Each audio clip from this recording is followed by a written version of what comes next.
جی السلام علیکم، کیا حال چال ہے؟ ٹھیک ٹھاک ہیں؟ خیریت سے ہیں؟ آج ہم علامہ صاحب کے پاس آئے ہیں اور یہ جو حدیث چل رہی ہے ربیع الاول کے حوالے سے، اس کی کیا تحقیق کرنی ہے، کیا حقیقت ہے اس کی؟ حضرت صاحب یہ ذرا دیکھیں۔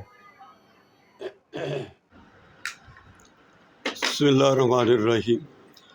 یہ عمر بھائی، یہ جو ہے آج کل بہت زیادہ یہ حدیث شیئر ہو رہی ہے کہ جو ربیع الاول کی سب سے پہلے خوشخبری دے گا اس کو اللہ جنت دے گا اور جہنم سے اس کی حفاظت فرمائے گا، اس کو محفوظ رکھے گا۔ ایسی کوئی حدیث کی کتابوں میں موجود نہیں ہے۔ یہ ویسے ہی جو ہے حدیث چل رہی ہے اور دوست و احباب اس کو ایسے ہی شیئر کر دیتے ہیں بغیر تحقیق کے۔ حضور نبی کریم صلی اللہ علیہ وسلم نے فرمایا ہے کہ جو میرے بارے میں ایسی بات کہہ دے جو حضور نے نہیں فرمائی، یعنی جھوٹ حضور کی طرف منسوب کرے گا تو وہ اپنا ٹھکانہ جہنم میں بنائے۔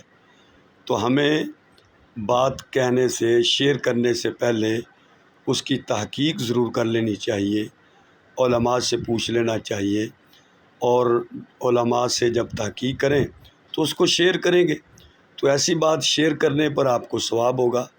اور اگر آپ نے کسی غلط بات کو شیئر کر دیا جو حضور نے فرمائی ہی نہیں تو ایسی بات شیئر کرنے سے آپ کو ثواب نہیں، گناہ ہوگا۔